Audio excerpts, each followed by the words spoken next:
We have all heard so much about how AI is going to change our world, and most of that really started to kick up in late 2022. Now, fortunately, I was at a marketing artificial intelligence conference in summer of 2019 that helped me start framing my thoughts on the issue. In marketing, AI is going to be a game changer.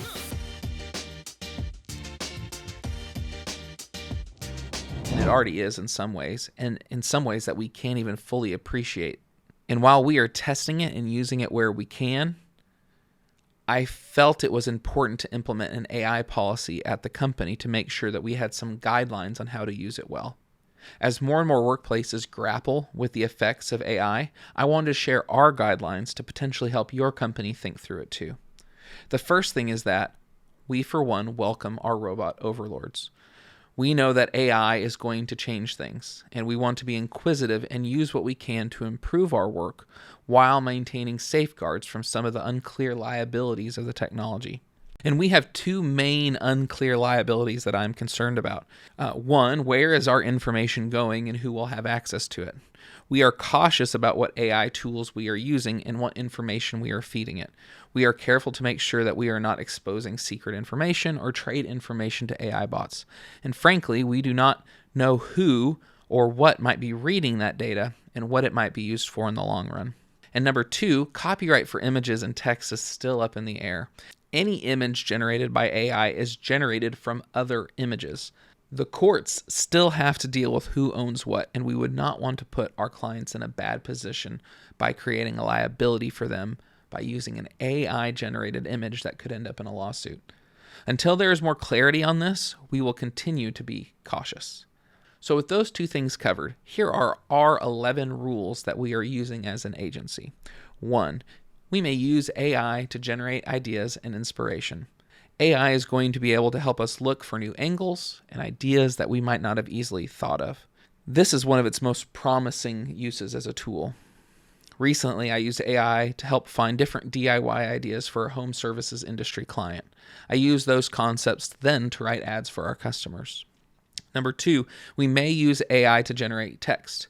We are willing to use AI to help write portions of content, but as you'll see later, this is not the last step for anything. This is a starting block. Number 3, we may use AI to edit, rewrite, reframe, or otherwise modify text we write. AI can help us with the tone and an examination of a topic that we may need help with. Number 4, we may use AI to generate editable images. We are willing to use AI to help us edit our images and improve them. A staff member used AI to remove power lines from a photo recently. Number 5, we will fact check any AI text because we know that AI is not perfect and any resources it helps with need to be fact checked. Number 6, all AI generated content will be edited and refined by a writer. Nothing generated from AI is completed until it has been edited and refined by a human. Number 7, the person who uses AI to generate text is responsible for its accuracy and fact checking. This one is pretty self-explanatory, and it goes back to our core value of responsibility. Number 8, we will not submit or publish AI-generated content straight from the source. This rule kind of spells out some of the previous rules.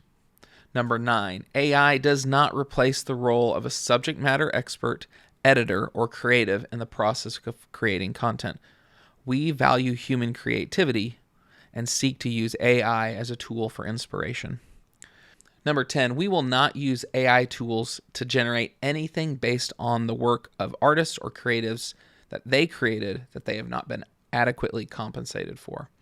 And this one is tricky, and it limits our use of many tools. But this one is going to be really key to the court's determination of things moving forward. And 11, we will not use AI to generate deepfakes for content. I think deepfakes are going to be a social problem, and with a lot of our work is in video, it could be tempting to employ these, but we are going to avoid these for good or ill for our business. These rules are not perfect, and they will continue to change as we go, but it gives us a start. I also want to give a shout out to Banker Creative that shared their list in the Agency Builders group that was an inspiration for much of this list. If you have any insight on rules that are governing your business with artificial intelligence, please send us a DM or shoot me an email at kevin@adelsbergermarketing.com. Thank you for listening to the Content Machine podcast. And if you found it helpful, please send it to a friend. And unless the robots take over before next time, we'll see you on the next episode.